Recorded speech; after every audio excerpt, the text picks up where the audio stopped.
All right, so good evening. Thanks to those of you who are joining live. I appreciate it. Who shop on global conflict and cooperation. This workshop is focused on defining, exploring, and discussing global conflict and cooperation from the point of view of different international institutions, country governments, and international non-governmental organizations. So we started this way back in August, and we are at the second to last week of the semester. Wow, time has flown, friends. Happy Thanksgiving to those who celebrated it. I hope you had time to connect with family and friends. And we're almost at the end. We got about 3 weeks to go to wrap up the semester. As most of you are figuring out by now that there's not a lot of things left to do for the class because a lot of the work you already did. And that's by design. I like students to feel like they're gliding into the end of my classes because I know they're probably running into a buzzsaw for every other class they take because they have craziness happening.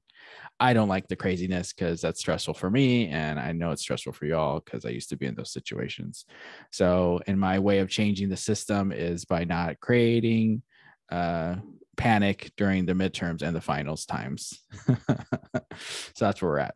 So today we'll talk about Ukraine. Next week, I haven't decided yet. Maybe some new global conflict or cooperation element will come up, which is happening every week. There's a coup here, or there's a conflict there, or there's just the world never to amaze us all. So if you're interested, you can also watch the summer recordings, which was more conceptual and kind of bringing this workshop to life. So with that, let's go ahead and jump to week 15 and the country of Ukraine.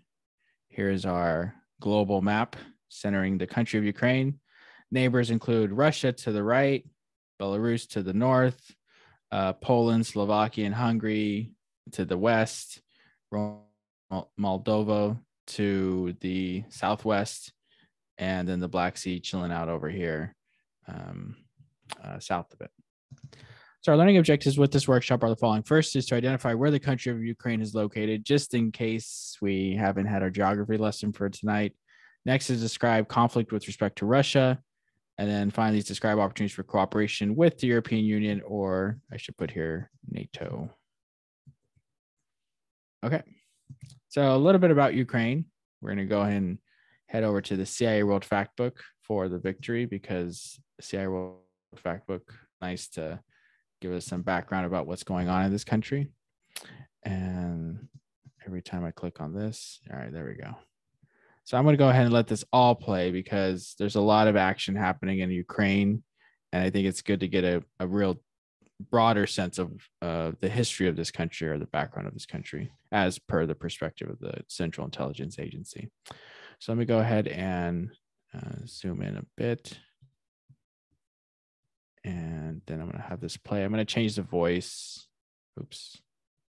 Of course, I turned on that. Okay, we'll start here. Ukraine. Introduction. And let me change the voice up. Let's go with English. Can't do Estonia. We'll do United Kingdom. Introduction. Background. Ukraine was the center of the first Eastern Slavic state, Kievan Rus, which during the 10th and 11th centuries was the largest and most powerful state in Europe. Weakened by internecine quarrels and Mongol invasions, Kievan Rus was incorporated into the Grand Duchy of Lithuania and eventually into the Polish-Lithuanian Commonwealth. The cultural and religious legacy of Kievan Rus laid the foundation for Ukrainian nationalism through subsequent centuries. A new Ukrainian state, the Cossack Hetmanate, was established during the mid-17th century after an uprising against the Poles. Despite continuous Muscovite pressure, the Hetmanate managed to remain autonomous for well over 100 years. During the latter part of the 18th century, most Ukrainian ethnographic territory was absorbed by the Russian Empire. Following the collapse of Tsarist Russia in 1917, Ukraine achieved a short-lived period of independence, 1917-20, but was reconquered and endured a brutal Soviet rule that engineered two forced famines, 1921-22 and 1933, in which over 8 million died. In World War II, armies were responsible for 7 to 8 million more deaths. Although Ukraine achieved independence in 1991 with the dissolution of the USSR, democracy and prosperity remained elusive as the legacy of state control and endemic corruption stalled efforts at economic reform, privatization, and civil liberties. A peaceful mass protest referred to as the Orange Revolution in the closing months of 2004 forced the authorities to overturn a rigged presidential election and to allow a new internationally monitored vote that swept into power a reformist slate under Viktor Yushchenko. Subsequent internal squabbles in the Yushchenko camp allowed his rival Viktor Yanukovych to stage a comeback in parliamentary elections, become prime minister in August 2006, and be elected president in February 2010. In October 2012, Ukraine held elections, widely criticized by Western observers as flawed due to use of government resources to favor ruling party candidates, interference with media access, and harassment of opposition candidates. President Yanukovych is backtracking on a trade and cooperation agreement with the EU in November 2013 in favor of closer economic ties with Russia and subsequent use of force against students, civil society activists, and other civilians in favor of the agreement led to a 3-month protest occupation of Kiev's Central Square. The government's use of violence to break up the protest camp in February 2014 led to all-out pitched battles, scores of deaths, international condemnation, a failed political deal, and the president's abrupt departure for Russia. New elections in the spring allowed pro-West President Petro Poroshenko to assume office in June 2014. He was succeeded by Volodymyr Zelensky in May 2019. Shortly after Yanukovych's departure in late February 2014, Russian President Putin ordered the invasion of Ukraine's Crimean Peninsula, falsely claiming the action was to protect ethnic Russians living there. 2 weeks later, a referendum was held regarding the integration of Crimea into the Russian Federation.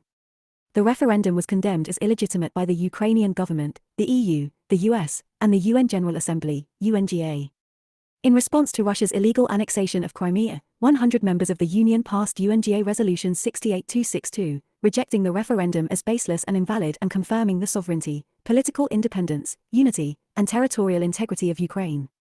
In mid-2014, Russia began supplying proxies in 2 of Ukraine's eastern provinces with manpower, funding, and material, driving an armed conflict with the Ukrainian government that continues to this day.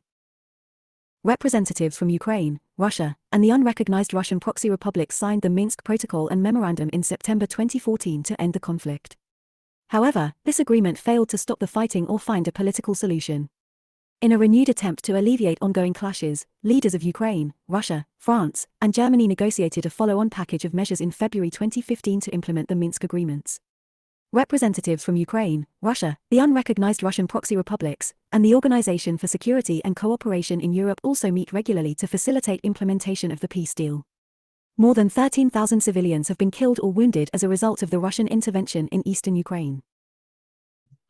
So there you have it, a pretty healthy introduction to the country of Ukraine, both its historical roots and its attachment / control by then Soviet Union, and then its period of independence, and now this conflict with the Russian Federation. And so this is, I guess, 2 things to point out. First is that ethnic history between Ukraine and Russia is pretty deep. And this is part of what's facilitating this conflict between the 2 countries. And secondly is that the European Union is seeing this conflict as an encroachment by Russia into like its general sphere of influence. And with the 2014 illegal annexation of Crimea by the Russian Federation, it's kind of heightened these tensions now for the past 7 years or so. So what we'll be learning about next is this conflict that's rooted in this 2014 event that occurred. And obviously here we have the map and then the flag of Ukraine. So let's check out the conflict. The annexation of the Crimea by the Russian Federation. So we're just going to leave it at that the Russian government sent military forces to take over a part of the Ukraine. And now in 2021, where Secretary of State Blinken is confronting Russia's Lavrov, who was foreign minister way back in 2014, in this case, when it comes to Ukraine and the consequence of it. So let's go ahead and check out that article about that. And let's get to the read. Okay. And I'll have this read out loud too. And I'll change the voice again. Okay. Blinken confronts Russia's Lavrov on Ukraine, warns of severe costs. Summary. Top US-Russia diplomats meet at moment of tension on Ukraine. Blinken warns of serious consequences if Russia invades. Blinken says Putin and Biden could speak soon. Moscow says we don't want any conflicts. Russia arrests 3 suspected Ukrainian agents. Stockholm, December 2nd, Reuters, U.S. Secretary of State Antony Blinken warned Moscow of the severe costs Russia would pay if it invaded Ukraine, urging his Russian counterpart on Thursday to seek a diplomatic exit from the crisis. Blinken delivered the warning to Russian Foreign Minister Sergei Lavrov at what he called a candid meeting in Stockholm, and said it was likely that Presidents Joe Biden and Vladimir Putin would speak soon. I made very clear our deep concerns and our resolve to hold Russia responsible for its actions, including our commitment to work with European allies to impose severe costs and consequences on Russia if it takes further aggressive action against Ukraine, Blinken told a news conference after the meeting. Register now for free unlimited access. It's now on Russia to de-escalate the current tensions by reversing the recent troop buildup, returning forces to normal peacetime positions and refraining from further intimidation and attempts to destabilize Ukraine. Lavrov, speaking to reporters before his talks with Blinken, said Moscow was ready for dialogue with Kyiv. We, as President Putin has stated, do not want any conflicts, he said.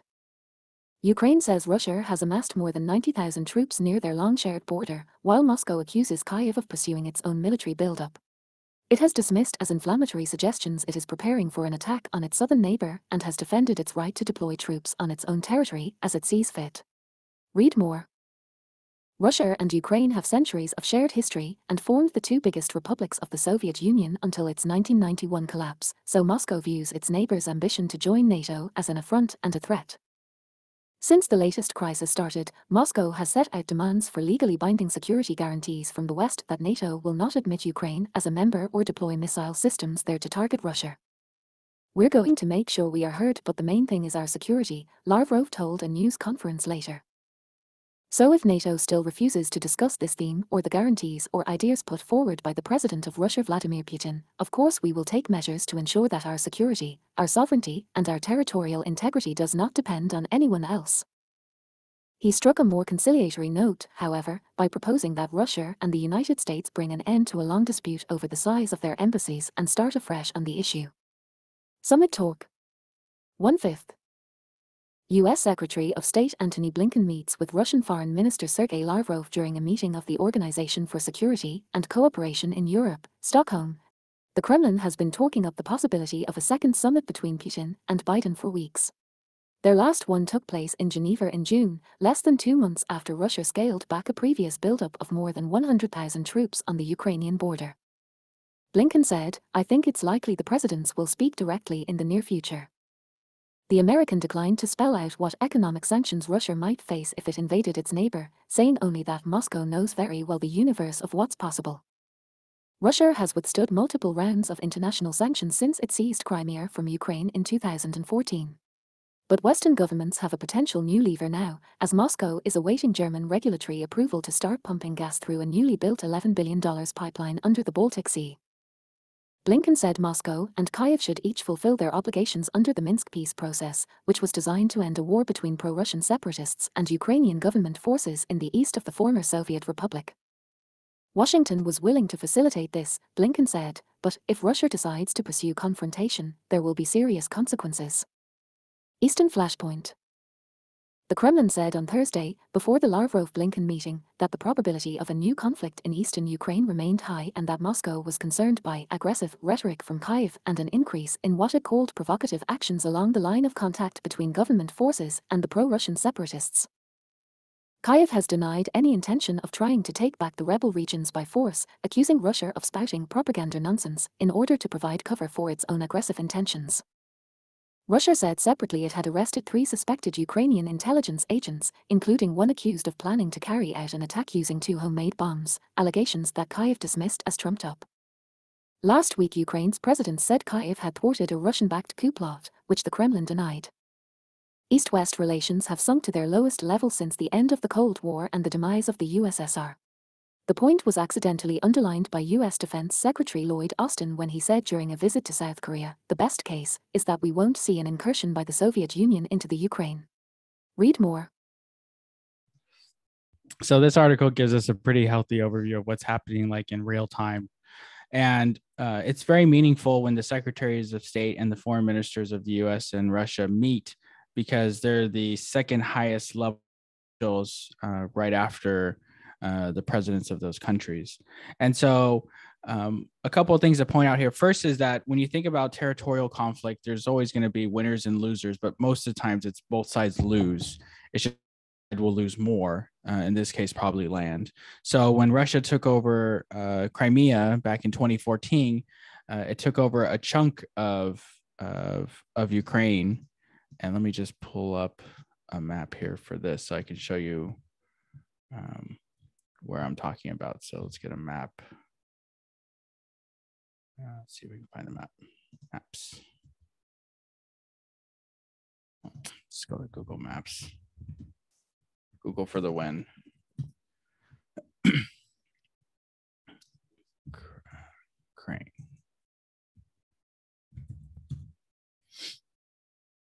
All right. So here's Ukraine. And this is Crimea. And so this conflict of land, okay, well, the question is, if Russia is having some concerns about how its ethnic Russians are being treated in eastern Ukraine, their solution isn't to like welcome those folks back into Russia or to somehow develop a political solution with the government of Ukraine.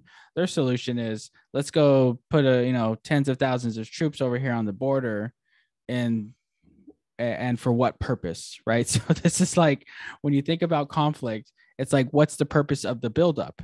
Because in this case, Ukraine's never going to go and take over Russia, right? It's always the reverse. Russia's the larger power. It has a more advanced military. It has a history of trying to rule the Ukrainian people. And so it doesn't follow that Ukraine's, if it's moving any troops within its boundaries, that's somehow a threat, a mortal threat to Russia. It might be a threat to Russia, but it's not a mortal threat to Russia. So yes, right, this is an example of intimidation. And when you battling over land, the big issue is that there's a loser and then there's a bigger loser, because both are going to expend time, energy, and resources on this endeavor.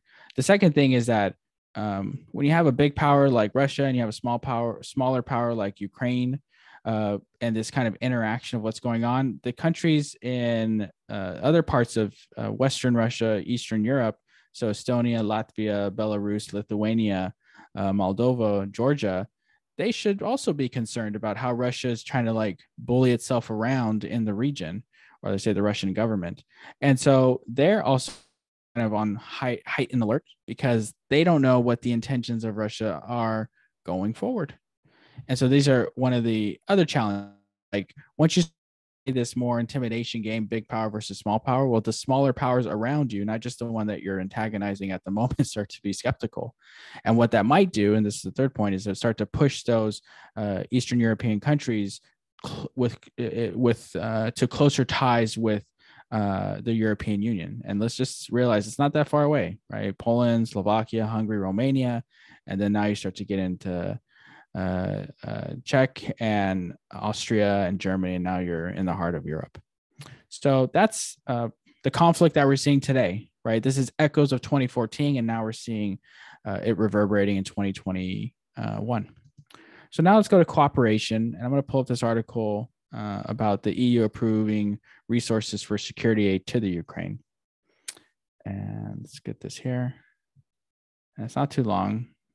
Paragraph. This was just earlier today. So I'll go ahead and have this read aloud. Kyiv, December the 2nd, Reuters, the European Council has decided to give €31 million, $35 million, in security aid to Ukraine's armed forces, Ukrainian Foreign Minister Dmytro Kuleba said on Thursday. The money will be spent on medicine, engineering, demining, logistics and cybersecurity, Kuleba said in a tweet, adding, "We highly appreciate this step, which reaffirms the strategic Ukraine-EU relations." Kyiv has pressed its EU and NATO allies to prepare economic sanctions on Russia to deter Moscow from launching a new military offensive on Ukraine. $1. I mean, so this was just today. like maybe 10, 20, 12 hours ago. So as we start to let the sun set here on the west coast of the United States, and it's starting to rise over in Europe, we'll see what happens. Like, I don't know, maybe something dramatic happens tomorrow. Maybe nothing happens tomorrow. But given the amount of activity that's going on and the signaling that's going either directly through, in this case, the U.S. Secretary of State to the foreign minister of Russia, to the EU saying, here's some money, to probably other movements by NATO that aren't being reported or aren't known. There's a lot of activity here to the point where, we want to keep our eyes peeled. But this is an example of cooperation, right? The EU, the European Union, which consists of 20 plus countries in the region, is saying, you know what, we'll pull together some of our resources and we're going to, help you guys, do stuff militarily, things that support the military, things of that nature. So that's a very big signal for the EU to step up and say, we're not just focused on trade and economics, but we're also focused on security.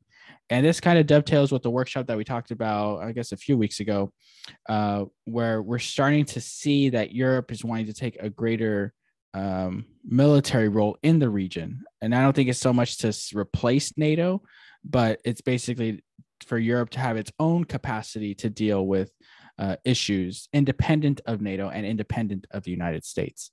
So this cooperative signal, $35 million, nothing to sniff at or sneeze at, but know that it's probably part of a broader effort by the European Union to support the Eastern European countries. So last thing on the implications of all this.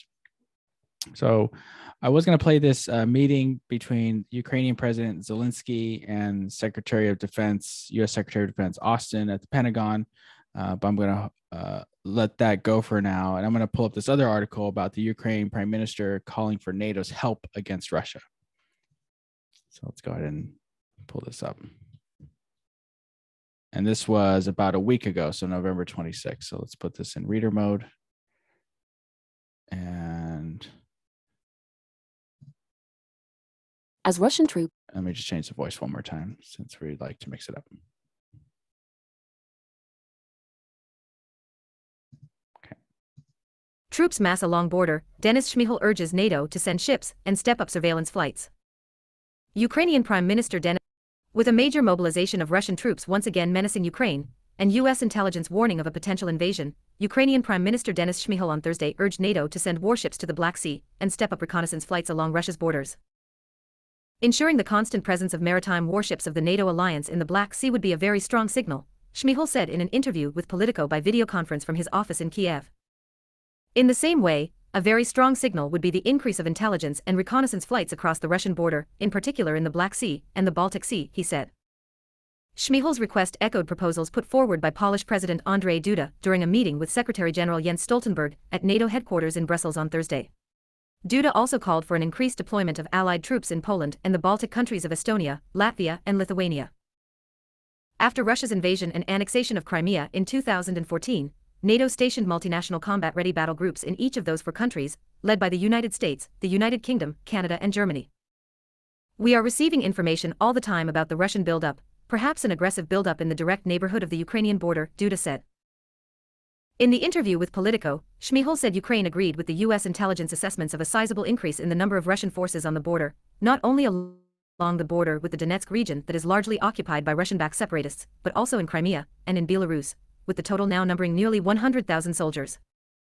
Ukrainian officials have said thousands of Russian troops remained in Belarus following joint military exercises earlier this fall, and that Russia has created and deployed new military intelligence units along the Belarus-Ukraine border with the consent of Belarus authoritarian leader Alexander Lukashenko. Some analysts believe Russian President Vladimir Putin might want to seize a larger portion of Ukrainian territory, in part to create a land bridge between Russia and Crimea. But while U.S. officials have briefed NATO allies about the threat of a Russian invasion, Ukrainian officials, including Shmyhal, said they believe the Kremlin is most immediately focused on a wider effort at destabilization of EU and NATO countries. They said that destabilization effort includes exploiting a rise in worldwide natural gas prices and restricting supply, creating anxiety in some European countries about having sufficient fuel for winter, and among politicians worried about citizens angry at higher home heating bills. The Russian government and the state-controlled gas company Gazprom are also eager for regulatory approval that would allow operation of the newly constructed Nord Stream 2 gas pipeline, and some Western officials believe the Kremlin is trying to use high prices and supply worries as pressure to win swifter clearance. Shmyhal said the Russian threats are also designed to thwart Ukraine's efforts at closer economic and political integration with the EU and its security partnerships with NATO. Moscow on a regular basis is demonstrating its military potential and definitely is aiming and wishing to disrupt our Euro-Atlantic aspirations and our move towards the Euro-Atlantic direction, Shmyhal said in the interview. And in order to ensure that the tense situation is upheld with the proper degree of nervousness, the Russian Federation is regularly regrouping its troops along the border line with Ukraine. Russia carried out a similar military mobilization last spring, creating tension in the run-up to Putin's annual speech to Russia's Federal Assembly, prompting speculation he might use the address for a dramatic announcement. None came, and shortly after the speech, forces were pulled back from their border positions. Officials from several allied nations said U.S. intelligence analysts indicated there were alarming differences in the current buildup, but had not offered specific details. One EU official said the current intelligence found evidence of the construction of field hospitals and other support capabilities that typically were not seen during previous Russian mobilizations of troops and weaponry, including tanks. NATO ships have engaged in exercises in the Black Sea on several occasions over the past year. In recent testimony before the U.S. Congress, Alina Polyakova, the president of the Center for European Policy Analysis, a Washington think tank, cited a crucial need for NATO allies to devote more resources and attention to the Black Sea region (BSR) precisely because of the threat posed by Russia. The BSR is vital to U.S. strategic interests of deterring Russian aggression against allies, ensuring European stability, and protecting freedom of navigation, Polyakova said. Insufficient resources and attention have undermined the U.S. and allies' ability to effectively pursue these objectives at the same time as Russia has stepped up its aggression and China is increasing its foothold in the region. She added, the BSR is the locus of the Kremlin's tests against alliance credibility and resolve, which have escalated over the last 2 decades in the conventional and non-conventional domain, from the invasion of Georgia in 2008 to the 2014 illegal and illegitimate annexation of Crimea and invasion of eastern Ukraine, to cyber attacks and information influence operations. Shmyhal said that in addition to the troop buildup, Russia was constantly using hybrid tactics against Ukraine and the West, including cyber attacks and disinformation. In addition to the expanded naval and air operations by NATO, he said it would be helpful if NATO allies increased their military training missions in Ukraine. So there you have it. We'll see what happens, right? The implication of conflict is that then there's cooperation to counteract the conflict. And now that we're starting to get a fuller picture of what's going on, the implication is, well, is there going to be more cooperation on the Ukrainian, European, U.S. side? What are Russians' intentions going forward?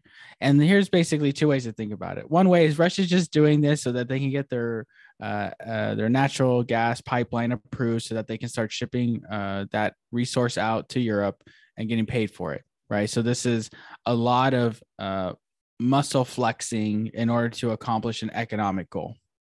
Now, that's one way of thinking about it. The second way of thinking about it is that Russia has a deep concern about Ukraine leaving its sphere and becoming a closer partner with Europe, because what it means is that it can never go back to trying to reclaim Ukraine because the EU will have such a strong relationship with it.